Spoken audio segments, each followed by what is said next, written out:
welcome to Rings That Bind. And on today's edition of Rings That Bind, we're so excited because we have a wonderful couple who are here to share with us their story. Before we go ahead, I want to remind you that this show is brought to you by Panacea Ville International alongside BRIDGEAFRIQUE magazine, home of BLISS. We do this every Thursday, 7 p.m. Nigerian time. We share stories of people who are excelling, let's use the word excelling, having a blissful marriage, enjoying harmony in their relationship, so that they inspire us with their stories to do the same in our own relationships. And today we have a very special couple. Before I introduce them, I also want you to know that you can be part of this show. If you want to share your story, we would love to have you do that. Just reach us, send us a message, and we'll get across to you. Then also this show is open to sponsorship. If you are interested in sponsoring this show so that we can give our couples some beautiful treats at the end of the show, we'll be happy to have that. Also reach us and we will communicate what is involved. Thank you so much. Today's couple is a very special couple. Now, this couple have been married for as long as I have been alive. When I saw that they got married in 1982, I screamed and said, oh, the year I was born. So for as long as I've experienced life, they have experienced marriage. And I think it's a privilege that we have them today to share with us these experiences. Please join me to welcome Pastor and Pastor Mrs. Olowokere to the show today. Welcome, sir and ma. Thank you very much, Nancy. Thank you. Thank you. They've been married for 40 years. They are blessed with 4 children. And today we are going to have the privilege to learn and glean from their wisdom of these 4 decades together. So please, can you introduce yourself? Just tell us about you, what you do, so that we get to know you before we meet you as a couple. I am Pastor Michael Olowokere, and I'm a marine engineer, marine consultant. I study in United States and United Kingdom. I was in United States, New York for 4 years, doing my bachelor's degree, and I was in UK doing my chief engineer ticket, ocean going, for 5 years. Wow. And I work with the Nigerian Ports Authority, and I retired there as a senior manager in charge of the dockyard vessels. It is about almost about 100 vessels. And I retired in 2006. And since then, I've been on my private business as a marine consultant with different companies. Okay, well, yes, sir. Thank you so much, sir, for that introduction.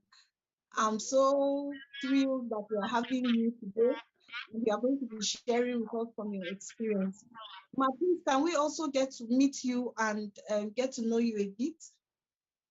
I'm Pastor Mrs. Esther Olabisi Olowokere. I'm a psychiatric nurse. Ooh.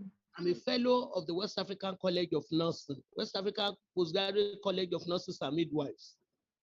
And I started my training as a psychiatric nurse, going afterwards to do my general nursing management and administrative course at the University of Ville. And I have my Bachelor's of Nursing Science degree from National Open University.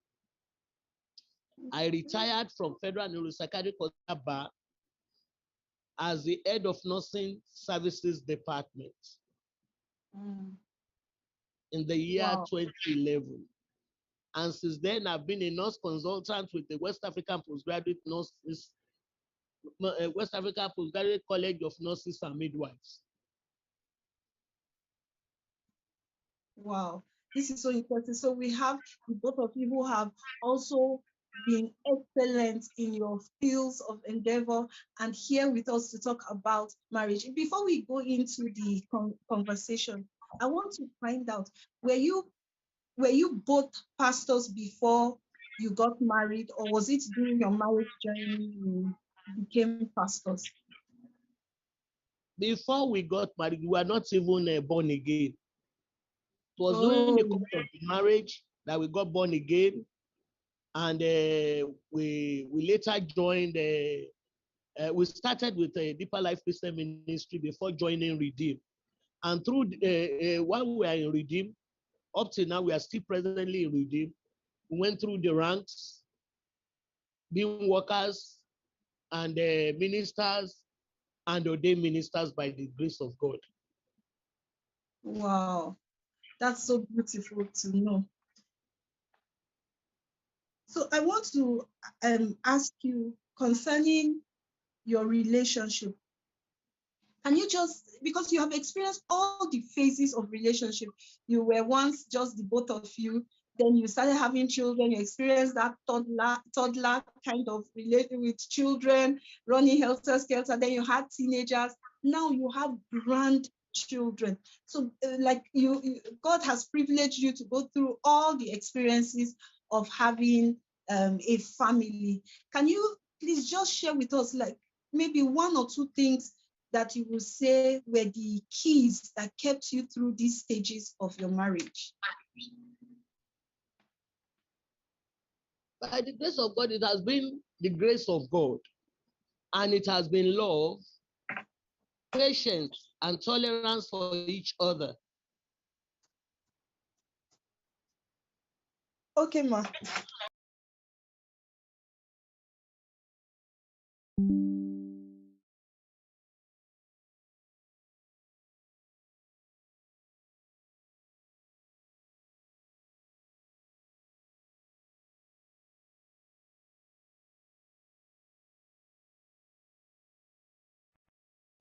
It's very important. I could remember whenever I traveled, I made sure that I have money enough for them to spend, so that they won't be going, or up. A lot of time I have to be with. I was on board the vessels as a sailor. So during those times, I have to keep so some things at home for them to live on because of my journey. And by the grace of God, we continued like that, and nothing stopped us from reaching our goal. And another thing I want to mention is trust. Mutual trust for each other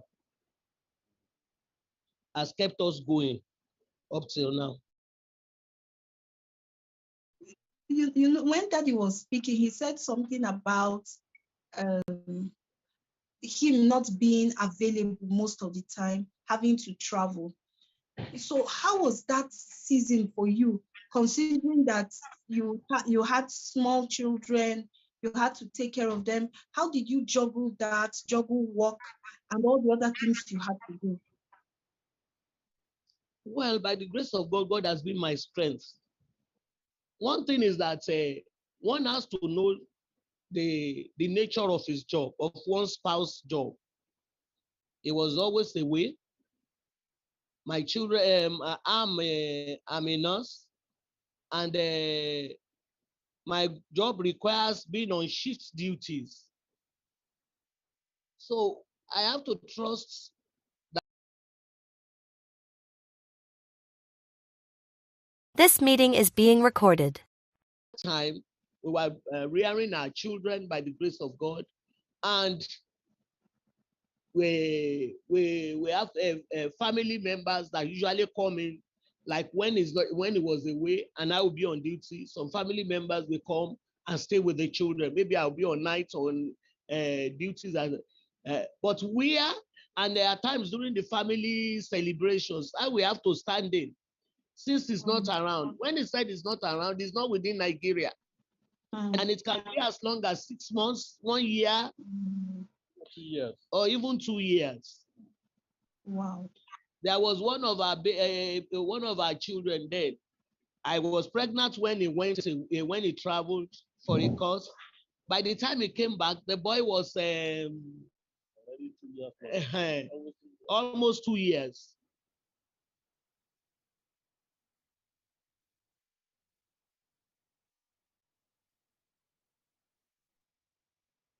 Yes, ma'am. So, as you were talking, I was intrigued because in my own relationship with my husband, he has had to be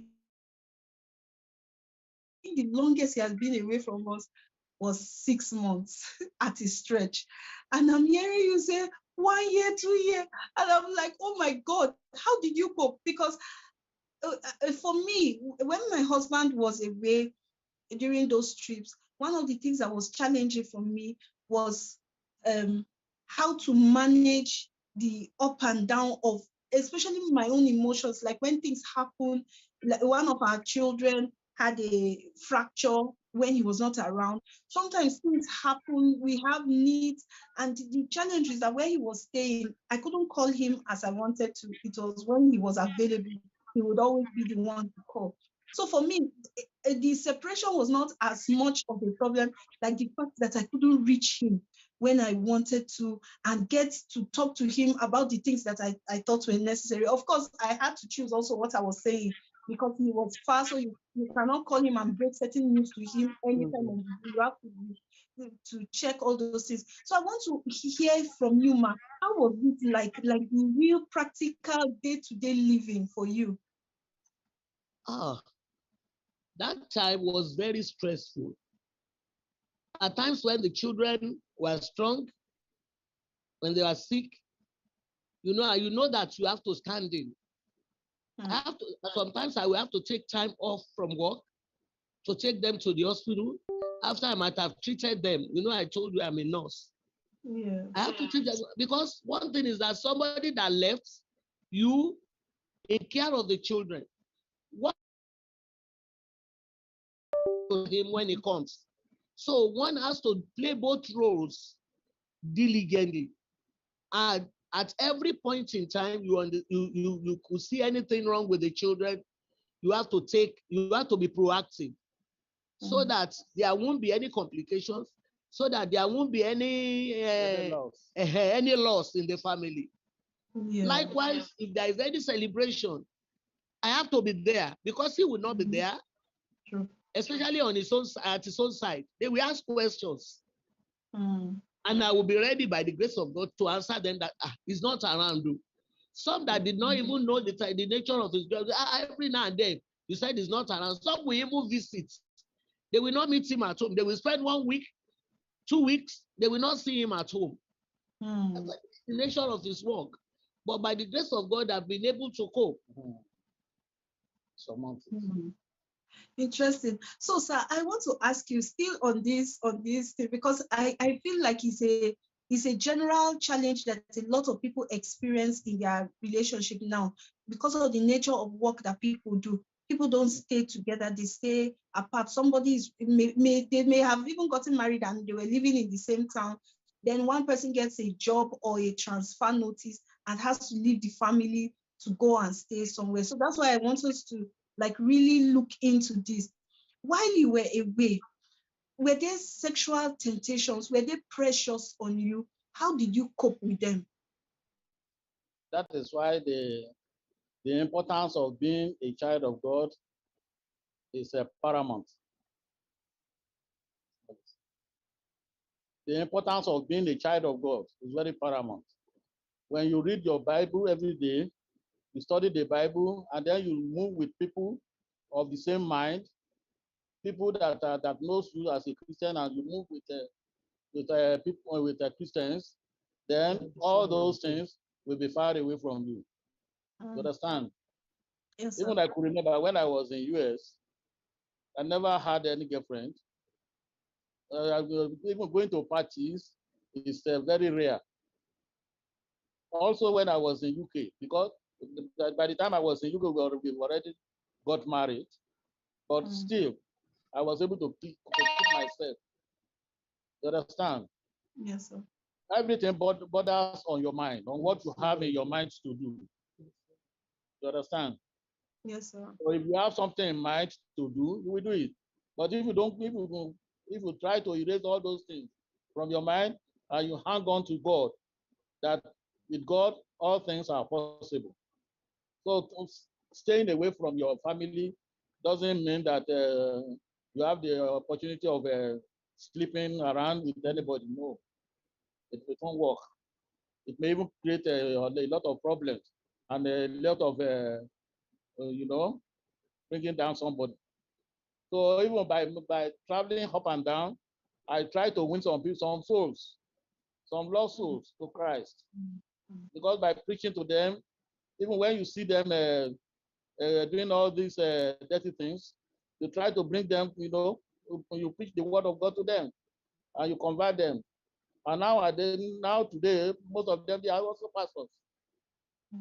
They are also pastors. So it depends on what is in your mind. Yeah, And so I it's trust my wife, interesting. so she also trusts me. It's interesting. So, You mentioned two things that stand out to me. First of all, you said you were in the company of people who also were Christians.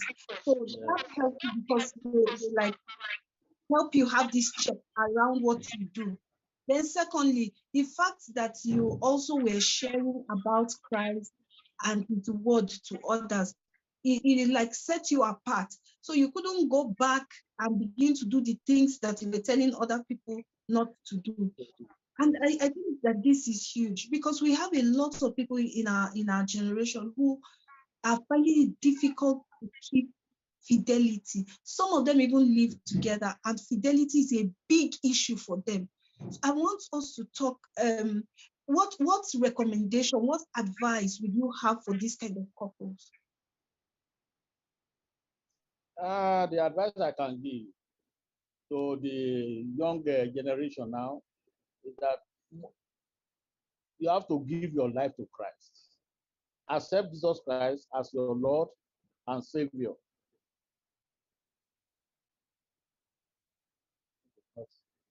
We are not seeing you again. No.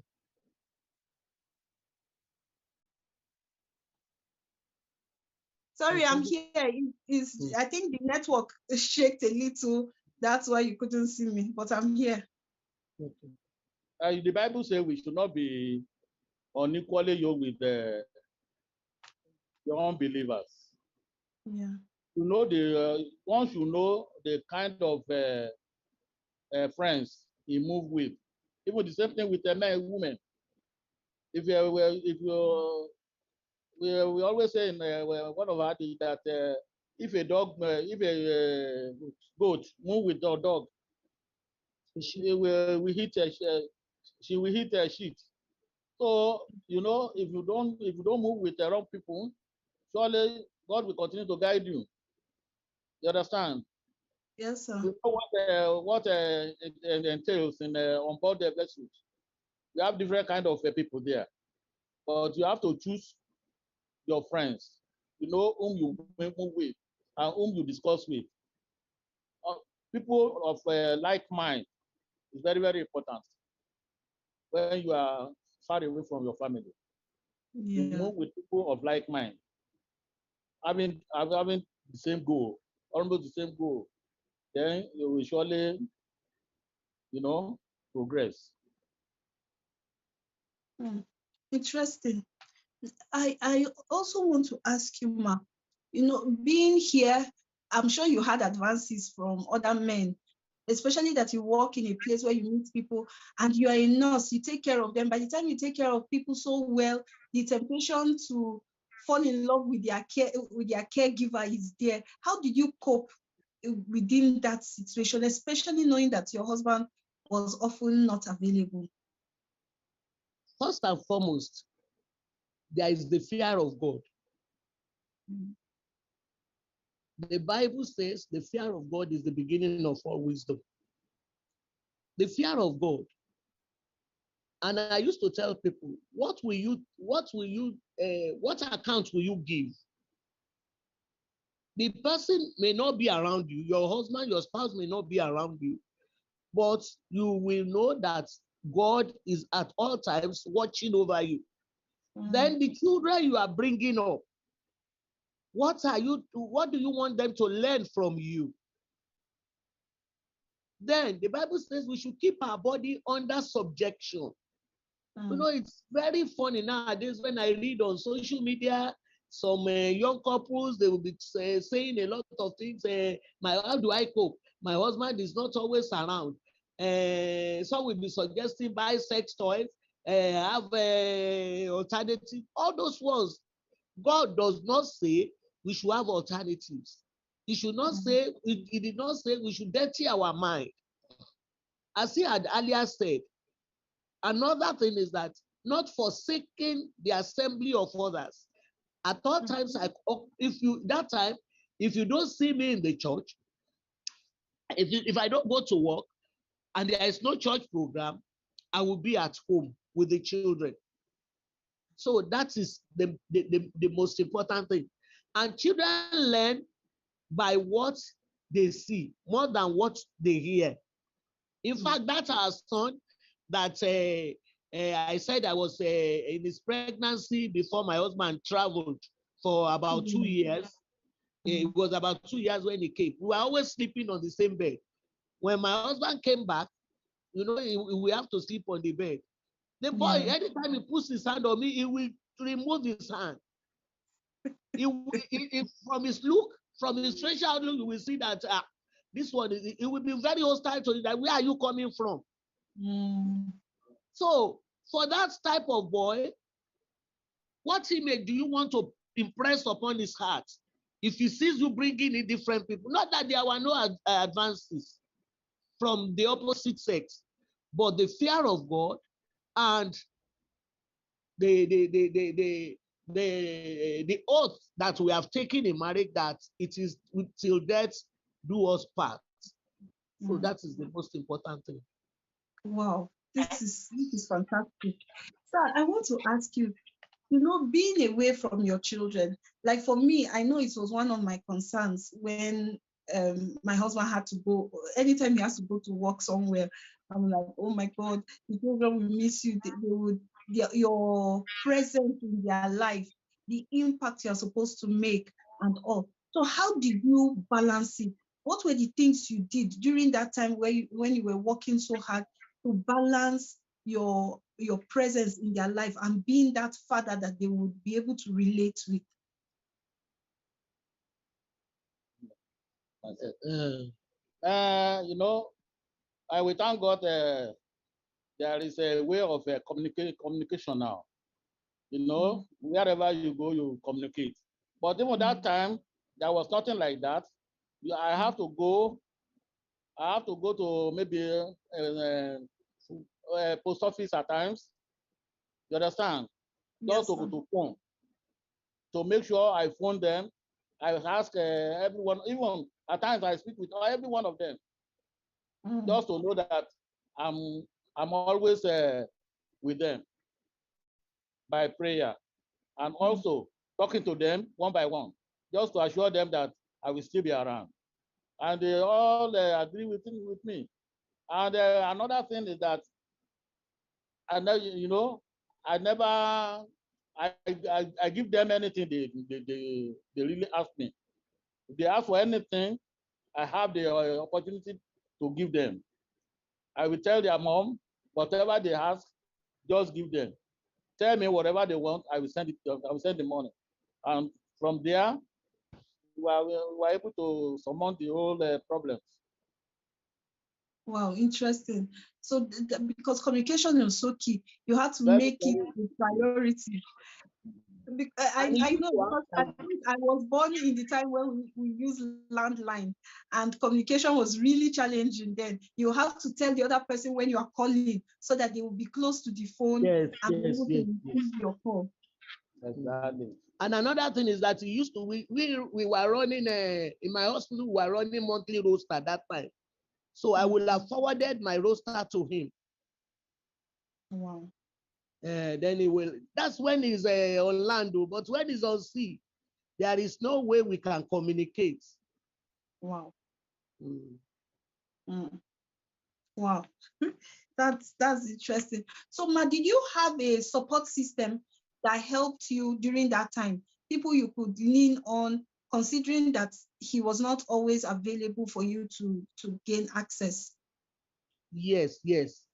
My church members, my pastor, his wife, my church members, then my siblings. They always they are always around whenever I will be away at work. Even some will have to sleep over whenever I was on night duty to make sure that the children are not around, are not alone. Then I used to have house helps too, but I never left the house help with them alone. Somebody older and matured, or my mom, will always be around to stay with them. The gift of having a mom that is close. I enjoyed that so much, especially when my children were very, very small. Before they started school, when I had to go to work, I would take them to my mom. As at that time, she had retired already. I leave them with her and go. So I really understand the place of family, and it is huge. It's unfortunate that some people don't make that effort to keep relationship with family members, because they can be a serious source of support when we go through challenges within the marriage, especially things like helping us take care of the children, stuff like that. Family can be a valuable asset to have. And including good neighbors too. Yes, good neighbors. In fact, I think we are missing that a lot in this our time, because we live in houses with very high fences. Neighbors don't know what is happening with each other. We are losing that African touch of your neighbor is around, so you know that there's somebody, there's an adult. You can leave your children and be sure that somebody will check up on them. These days, we are losing that greatly. So, sir, I want to ask you, with the power of hindsight, looking back at your years in marriage, is there something you think that you would have done better than how you handled it? Is there a part of your relationship that you think that you would have handled differently? Yeah, it's a very good question. Because,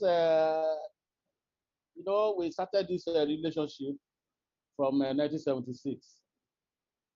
Okay. We knew each other from a church, and then from that 1976, I left for US to study, and the time I came back around 1980, and from there we started.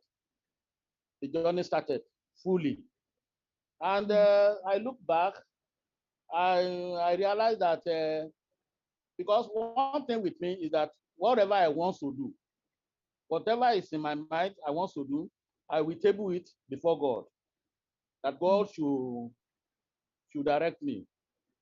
So anytime I look back at the whole thing, I'm always happy. The number of children I want, God gave them to me. And then the children, they never suffer. Because I always tell them, any school you want to attend, just go ahead, that God will take care of it. And they all went to their chosen schools. And I was able to fund them. And they were able to get what they want. You understand? So anytime I look back at all those things, I'll always give God all the glory, all the honor. But I never regret our relationship at all. I never. So I kept on praying that God will see us through, even to the end. I continue thanking God for everything, almost every day. Wow. God. But there is no regret at all. So, Ma, from your own angle, is there something you think you would have done differently in your relationship? Well, not with our own the relationship between himself and myself. You know, the way we were brought up. I'm talking in respect of the children. The way we were brought up during our own time, with high-handedness, and during our own time when parents are talking, the children should not talk, Mm. and everything should be with force. We started with that on our children, with our children. Mm. But later we found out that life is not like that. That it won't work. That it will not work, or else Mm. these children will be alien to one, and one will not be able to know what is in their to mind. know what is in their mind and what they want. What you refuse to tell them, or if you fail to relate with them, there are people outside that are ready to turn them away. So the initial start, the relationship with the children, I would have loved to do better, but immediately we realized that I stood in the gap, and we were able to bring them closer to us. Wow. Because our first daughter, we always say that This meeting is being recorded. Able to make a lot of changes, because a lot of people are lost because their parents don't realize the fact that they need this generation. They need more of communication, affection, presence than that high-handedness that a lot of us grew up with, as able to seal this bonding with you. What were your kind of activities with your children? They didn't go to boarding school until the time for them to go to the secondary school. Secondary school, okay. So at least they will have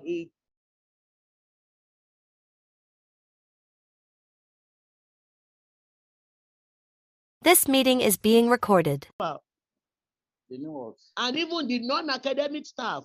I could remember our first daughter went to FGC Duani. It's from the gate. Whenever I arrive there, it's from the gate that the gate man will start greeting me. You are welcome. Your daughter, maybe she had had it in mind that we are coming. Most often he will not be around, but I will be the one. I will be there. And it was as if I will be going for a party. Right from the gate, I will start giving. You understand?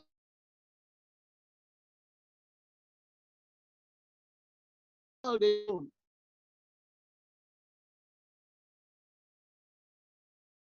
in the school, they will not eat. And if they are sick, they will be hiding somewhere. They don't want injections. They don't want drugs, because that time chloroquine is the only anti-malaria that is very common that time. Yeah. So I will go with prophylaxis, at least to give us something, but not without the knowledge of the home matrons, the principal. Even there was a time I visited her and I found one child sick. I didn't go to the CSC. Said no, they will give me injection. I dragged her to the vice principal's office, and that I said I brought injections from Lagos. So he checked it. He said, since we are a nurse, you can help us treat her. So we should always be our brother's keeper. So visiting them, going to pick them during holidays, and at the same time relating well with both the academic and non-academic staff, and knowing the type of friends they moved with.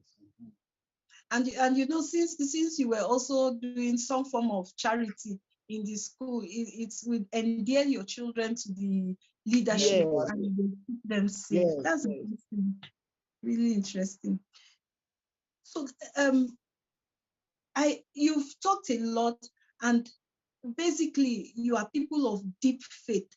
You have faith in God, and I can see from what you have said that it had been the center of your relationship. Can you buttress that?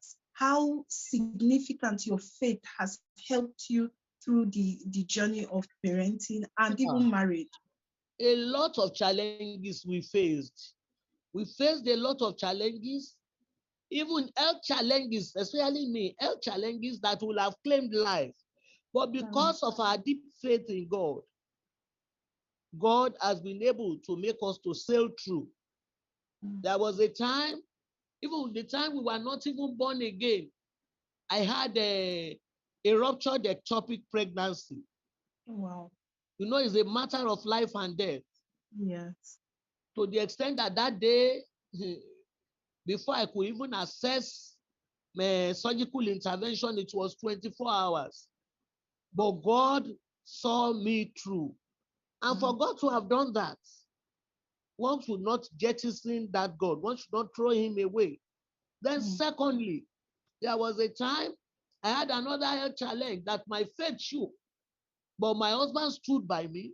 He told me one day, he said, God said in the Bible that he will enjoy the wife of his youth. You are the wife of my youth. I have to enjoy you, so you will not die.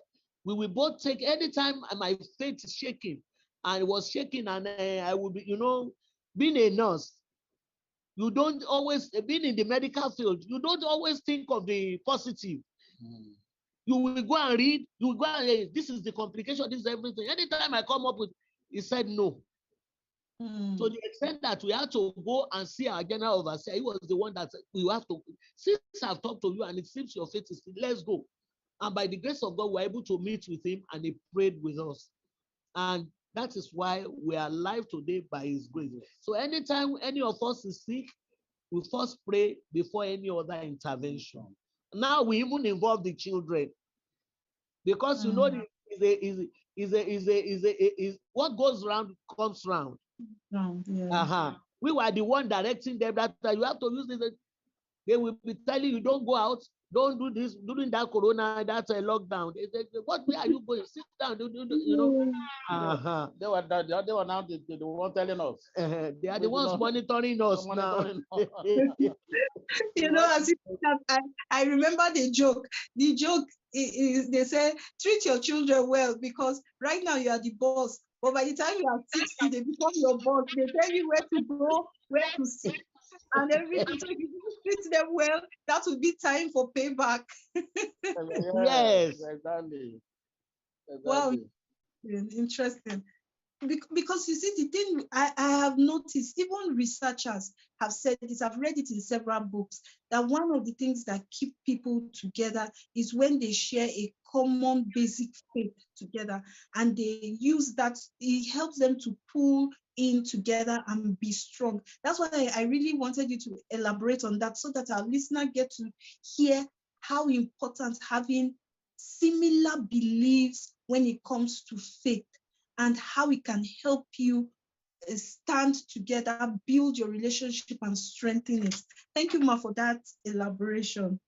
Thank you. You're welcome. Has there been any time in this journey of marriage that you have questioned, did I marry the right partner? Has there been any such time in your marriage?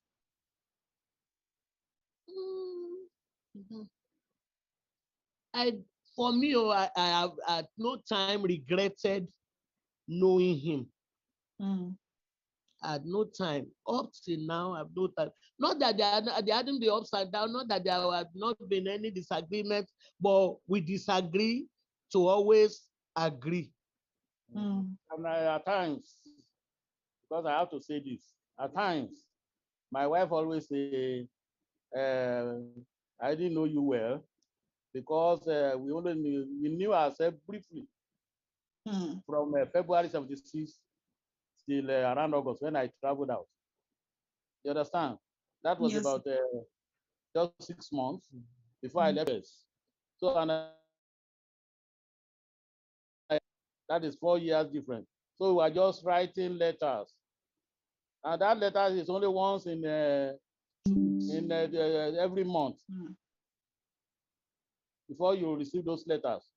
So at times when we are having maybe some argument, she'll be telling me, I didn't study you very well before I marry you. I didn't study you very well. But I always tell her that you cannot know me more than what you have known me for. It's your choice, and it's my choice too. So we just have to live together and make that correction, because now it is too late to make that correction. So at times when we are in a disagreement, she always come up with all those things. Yeah, I didn't know you very well. I didn't know you. You are so you look like a stubborn somebody. You don't change. You don't do. But I always, it just makes me laugh at times. I still wonder if we completely know each other, when we get married, because even we that dated and we're here and everything, you still get married and you see some traits that you didn't realize or you didn't see when you were dating at Exactly. all, and you need to just find a way to, now this is the reality that we live with. How do we move on from here? Yeah, interesting.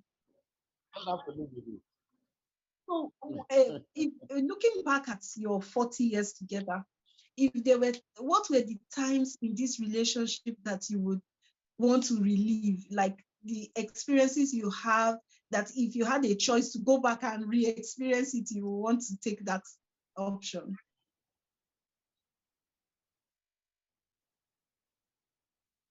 You know, when the children were very small, the experience most often when he's around, if there's anything that is spoiled at home, even up till now, being a technical somebody, he will first address it, he will first work on it before he will call an outsider. But whenever he was not around, those ones will just they will drain my pockets. because there was a time I called the sliding door, the lock was bad. I told the landlord, I have to call the person doing it. So he helped me call the person. He had already called a huge amount. We have agreed at the amount. And he worked there within 3 minutes or 5 minutes or 10. Just left. And he said he wants to collect the money. He has done it. I said, just like that. You understand? Yes. So whenever he's around, the home is always buoyant, very happy, and the children very lively. But when he wasn't around, that's another story. So at the initial stage, when we got married, no traveling.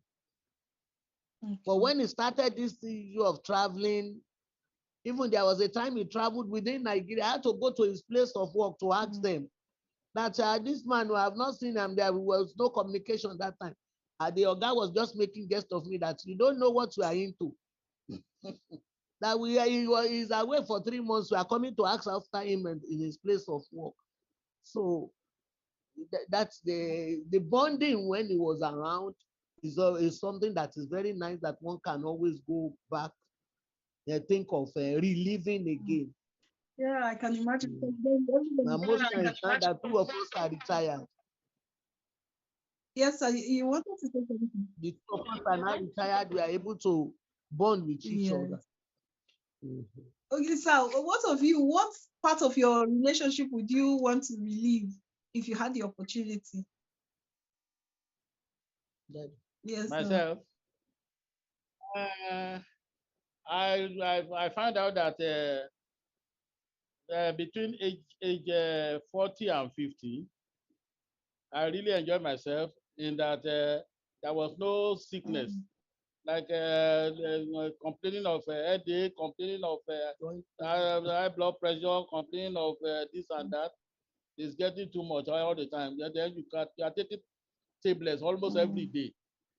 I always complain to her about that. I don't like it at all. Even yesterday, I still said it to her that using tablets all the time to lower your blood pressure, to do this, to do that. I said I never liked it at all. So, but she kept on telling me that if you like yourself, you have to use it. If you don't like yourself, you want to go, then don't take it. Wow. And I like myself. I don't want to go yet. So we want you to be here too for a while. We don't want you to go. I said we also want you to be here, because if you are not here, we wouldn't have this privilege of learning from you. Yes, sir. All right. So as we round up our conversation today, I want you to probably, if you have any recommendations for us or words of charge, encouragement that you would want to give us as we round up.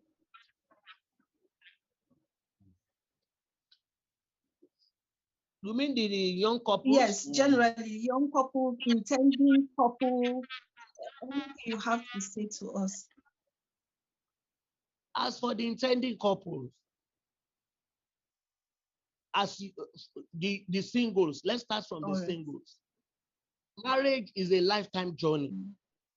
It's not something you jump in and you jump out. Be sure that God is leading you.